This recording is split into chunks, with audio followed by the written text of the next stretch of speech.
नमस्ते सदावत्सल्य मातृभूमि, जय हिंद दोस्तों। मैं किशन आप सबका स्वागत करता हूं। शुरू करते हैं आज के डिफेंस समाचारों को। बढ़ते हैं पहले डिफेंस अपडेट की तरफ। डीआरडीओ ने एक बड़ी घोषणा की है दोस्तों। इंडियन आर्मी अब 3000 4th जनरेशन के जो very short range air defence systems है उन्हें खरीदने की योजना बना रही है।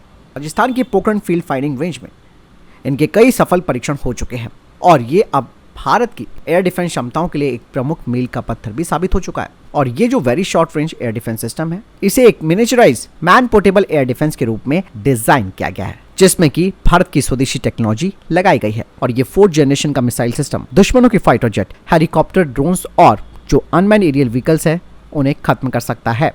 दरअसल दोस्तों, ये जो नई very short range air defence system है, ये पिछले वेरिएंट्स की तुलना में काफी बेहतर है। इसमें advance guidance system, enhance target acquisition और सुपीरियर ट्रैकिंग क्षमताएं लगाई गई है, जो कि हर वेदर कंडीशन में काम कर सकती है। और बताया जा रहा है कि ये पूरे डेवलपमेंटल ट्रायल्स पूरे हो जाने के बाद भारतीय सेना द्वारा 2025 में इस सिस्टम के वे यूजर ट्रायल्स शुरू कर देंगे और उसके बाद करीबन 3000 यूनिटों का ऑर्डर दिया जाएगा। आपको बता दें कि ये जो very short range air defence system है, ये दुश्मनों के ड्रोन्स के खिलाफ एक महत्वपूर्ण भूमिका निभाएगा।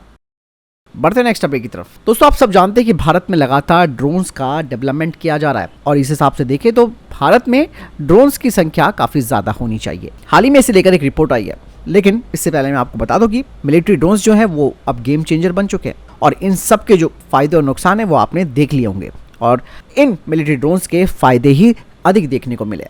ऐसे में दोस्तों, भारत भले ही एक रीजनल पावर है, लेकिन ड्रोन टेक्नोलॉजी के मामले में भारत कई देशों से पीछे है, जिसमें कि कई ऐसे देश भी हैं जो कि भारत से छोटे हैं। एक रिपोर्ट जो सामने आई है उसमें कहा जा रहा है कि भारत के पास ओनली यानी कि केवल 625 यूएवी और ड्रोन है और इनमें से भी जो ज्यादातर 2019 में पेश किए गए स्पाईलाइट मॉडल हैं। और भारत ने इजराइल से 10 हेरॉन 1 ड्रोन्स हासिल किए, यानी कि भारत का जो मौजूदा बेड़ा है वो इजरायली टेक्नोलॉजी पर निर्भर है। और भारत की केवल एक ही सोर्स पर निर्भरता भारत को रणनीतिक रूप से नुकसान में डालती है। यहाँ अगर वैश्विक यानी कि ग्लोबली अगर आप देखें ड्रोन लैंडस्केप को, तो ड्रोन टेक्नोलॉजी में जो लीडिंग कंट्रीज हैं उनमें अमेरिका जिसके पास 13,000 ड्रोन है, टर्की जिसके पास 1421 ड्रोन है, Poland 1209 drone, Russia 1050 drone, Germany 670 drone.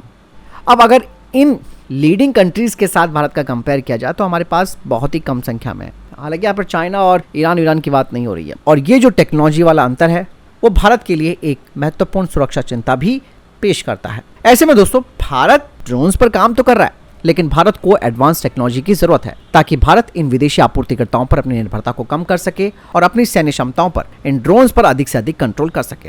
हालांकि भारत को फ्रांस या अमेरिका जैसे देशों के साथ कोलैबोरेशन करना चाहिए जिनके पास एडवांस ड्रोन टेक्नोलॉजी है, और साथ ही साथ भारत को अपने घरेलू ड्रोन डेवलपमेंट में भी तेजी लानी होगी, क्योंकि स्वदेशी डेवलपमेंट काफी महत्वपूर्ण हो जाता है। लेकिन अगर आपके जो इंटरनेशनल पार्टनर्स हैं वो विश्वसनीय हैं तो इसमें कोई दिक्कत नहीं है। आपको ड्रोन क्षमताओं में जो गैप आ रखा है उस गैप को पाटने में एक बड़ी मदद मिल सकती है। बढ़ते नेक्स्ट अपडेट की तरफ दोस्तों।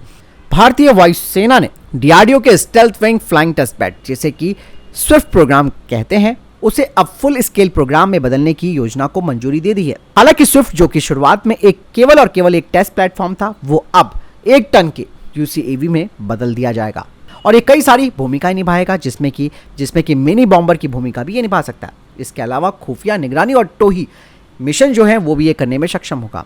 भारतीय वायुसेना का ये जो डिसीजन है वो इस बात की ओर इशारा करता है कि Indian air force stealth unmanned platforms को चाहती है। स्विफ्ट का जो नया संस्करण होगा उसमें एक इंटरनल वेपन बे होगा, जो कि किसी स्टेल्थ विमान की एक बहुत महत्वपूर्ण विशेषता होती है। यानी कि भारी हार्ड पॉइंट्स के बजाय इसमें आंतरिक रूप से हथियार ले जाने की क्षमता होगी, जिससे कि इसका रडार क्रॉस सेक्शन कम होगा। इस स्विफ्ट को स्मॉल टर्बोफैन इंजन के द्वारा ऑपरेट किया जाएगा। ये वही इंजन है जो कि निर्भय क्रूज मिसाइल को आगे बढ़ाता है। हालांकि एसटीएफ एक कॉम्पैक्ट लेकिन एक पावरफुल इंजन है, जिसे कि देश में विकसित किया गया है। पाकिस्तान ने दोस्तों आखिरकार घोषणा कर दी है कि उसे अब 2030 तक FC-31 फाइटर जेट्स मिल जाएंगे और ये भारत के लिए एक बहुत बड़ी टेंशन की बात है। एक्चुअल में दोस्तों, पाकिस्तान अपने पुराने F-16 की जगह इन FC-31 फाइटर जेट्स को खरीदेगा और कहा जा रहा है कि बैचेस के माध्यम से ये फाइटर जेट पाकिस्तान को मिलेंगे। FC-31 जो कि एक twin engine multi role fighter jet है, इसमें एडवांस स्टेल्थ क्षमता है, हाई मैन्युअलिटी है और ये कई तरीके के हथियार ले जा सकता है, इसलिए इसे एक 5th जनरेशन का फाइटर जेट कहा जाता है। हालांकि ये जो फाइटर जेट है उसे चाइना ने डेक बेस्ड फाइटर जेट के रूप में विकसित किया है, लेकिन FC-31 को पाकिस्तानी एयरफोर्स की ऑपरेशनल आवश्यकताओं को पूरा करने के लिए कुछ महत्वपूर्ण संशोधन भी इसमें कर लिए गए हैं। जैसे कि मैंने बताया कि पाकिस्तान को पहले बैच में 25 यूनिटें मिलेंगी और उसके बाद पाकिस्तानी एयरफोर्स 75 और यूनिटें खरीदेगा और धीरे धीरे F-16 को पूरी तरीके से समाप्त कर देगा। और इसी साल कुछ खबरें भी आई थी कि पाकिस्तानी एयरफोर्स के पायलट्स चीन में FC-31 पर प्रशिक्षण यानी कि ट्रेनिंग भी ले रहे हैं। और यही नहीं, पहला FC-31 2027 से पहले पाकिस्तान आ जाएगा। तो देखिए दोस्तों हमारी टेंशन कितनी बढ़ने वाली है। इसलिए कह रहे हैं कि भारत को इंटरिम सॉल्यूशन के तौर पर या तो Su-57 फाइटर जेट ले लेना चाहिए या फिर चेकमेट फाइटर जेट की तरफ आगे जाना चाहिए। बढ़ते नेक्स्ट अपडेट की तरफ। भारत ने दोस्तों एक बड़ी उपलब्धि हासिल की है जो कि भारत के डिफेंस मैन्युफैक्चरिंग के लिए एक बड़ा मील का पत्थर भी है। दरअसल दोस्तों उत्तर प्रदेश के कानपुर में स्मॉल आर्म्स फैक्ट्री यानी कि सैफ ने एक यूनिक मेटल तैयार किया है जो कि AK-203 असॉल्ट राइफलों जैसे जो रशियन हथियार में इस्तेमाल किए जाने वाले स्ट्रिंजेंट घोस्ट यानी कि गॉस स्टैंडर्ड है उसे पूरा करते हैं। आपको बता दें कि इस फैक्ट्री ने अपने मेटल सप्लायर्स के साथ मिलकर 6 महीने का अथक परिश्रम किया ताकि ऐसी ही धातु विकसित की जा सके जो कि AK-203 राइफल के लिए आवश्यक दिशा निर्देशों को पूरा कर सके।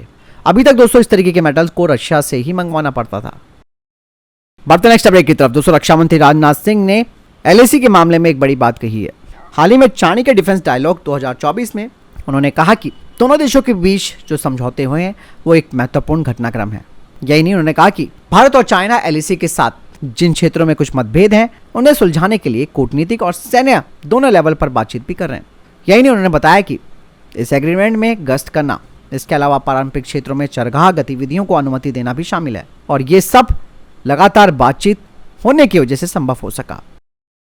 बढ़ते नेक्स्ट अपडेट की तरफ। कुछ खबर आ रही है कि दोस्तों ब्रिक्स में तुर्की की एंट्री को भारत ने ब्लॉक कर दिया। दरअसल तुर्की भी ब्रिक्स का सदस्य बनना चाहता है लेकिन भारत ने बिल्कुल उसकी एंट्री पर रोक लगा दी। यहाँ पर एक बात और है, ब्रिक्स का विस्तार भी सर्वसम्मति से होता है। कोई भी देश अगर नहीं चाहता कि इस देश को यहाँ पर शामिल नहीं करना तो वो नहीं हो सकता है और भारत ही ब्रिक्स का संस्थापक सदस्य भी है। और यही नहीं, पिछले साल 4 नए सदस्यों को इसमें एंटर कराया गया था। अगेन बढ़ते नेक्स्ट अपडेट की तरफ। दोस्तों DRDO 2025 में गाइडेड पिनाका रॉकेट सिस्टम के एक्सटेंडेड रेंज वेरिएंट का फैब्रिकेशन करना शुरू कर देगा और इसकी जो रेंज है वो करीबन 120 किलोमीटर होगी और इसका पहला टेस्ट जो है वो अक्टूबर 2025 में किया जाएगा। इसके अलावा DRDO अब इस सिस्टम को और ज़्यादा इन्हांस कर रहा है और इसकी रेंज 400 किलोमीटर तक करेगा। हालांकि ये प्रोग्राम अभी अर्ली स्टेज पर है अपने विकास के और 2026 तक इसके भी टेस्ट शुरू हो जाएंगे। बढ़ते नेक्स्ट अपडेट की तरफ। दोस्तों DRDO 3 इंटरसेप्टर मिसाइल्स को तैयार कर रहा है अपने इराड्स extended range air defence system के लिए और कुछ अधिकारियों ने कहा कि इराड्स के कुछ जबरदस्त फीचर्स भी होंगे जिनमें से एक है ये रशिया के S-400 के साथ कम्युनिकेट और कोऑर्डिनेट कर सकता है। यही नहीं, इराड इनकमिंग यानी कि आने वाले थ्रेट्स का जो रियल टाइम का डेटा है उसे तुरंत S-400 सिस्टम को बता सकता है और इसके बाद जो कोऑर्डिनेट इंटरसेप्टर लॉन्चर्स हैं उन्हें ये लॉन्च करेगा ताकि ये अपनी एफिशिएंसी और कवरेज को अधिक कर सके। अगर एक सिस्टम से टारगेट मिस हो जाता है तो जो दूसरा है वो उसे तुरंत टेक ओवर कर लेगा और थ्रेट्स को न्यूट्रलाइज कर देगा।